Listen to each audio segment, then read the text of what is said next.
El idioma náhuatl, pues bueno, es un idioma que está vivo, no es una fantasía mestiza ni una pieza de museo. Por eso hoy vamos a ver frases cotidianas reales para acercarnos al idioma con más respeto.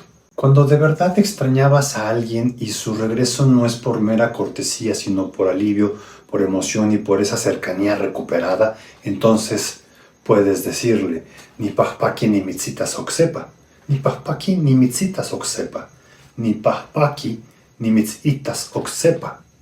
Me alegra volverte a ver. Y es que no solo sirve para saludar, también puede expresar que hay presencias que sí pesan en la vida, que no todo vínculo se reemplaza y que volver a ver a alguien a veces también es volver a respirar con calma. Ni pahpaki ni mitzitas oksepa, ni pahpaki ni mitzitas oksepa, ni pahpaki ni mitzitas oksepa. Me alegra volverte a ver. Cuando una situación ya llegó a su límite, causando daño o ya se fue la oportunidad y lo único que queda es aceptar la realidad, puedes decir ye ahtlehuel mochiwa, ye ahtlehuel mochiwa, ye ahtlehuel mochiwa.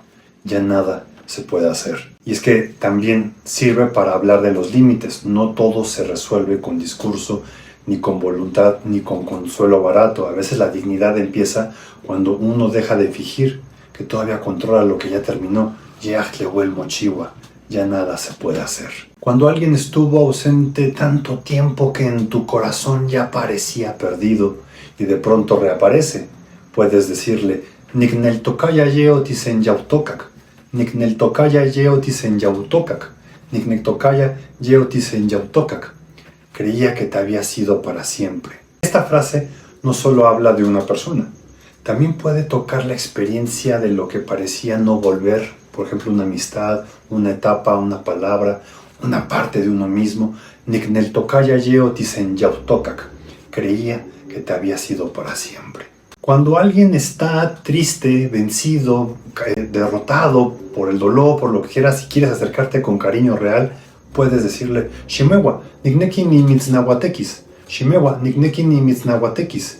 Shimewa, nikneki ni mitznahuatekis. Levántate. Te quiero abrazar. Hay que recordar que el abrazo no es debilidad, sino es algo muy humano y a veces abrazar también es levantar a alguien del peso que lo dobló, recordarle que todavía hay cuerpo, hay calor y compañía. Shimewa, nikneki ni mitznahuatekis. Levántate, te quiero abrazar. Cuando después de mucho tiempo por fin vuelven a coincidir y no quieres dejar ese momento en un simple saludo, puedes decir Tlentik chihuasque intikilwikixtiliskej toichnamikilis. Tlentik chihuasque intikilwikixtiliskej toichnamikilis. ¿Qué vamos a hacer para celebrar nuestro reencuentro? No solo es pensar en hacer una fiesta, también es reconocer que hay encuentros que merecen gesto, afecto, memoria, puesto que todo lo que es regreso cotidiano a veces son regresos que deben honrarse. Tlentik chihuasque intikilwikixtiliskej toichnamikilis. Tlentik chihuasque intikilwikixtiliskej toichnamikilis. ¿Qué vamos a hacer para celebrar nuestro reencuentro? No toca tote que escalante satepan titotasque y pan oxe ulxcopinalisli.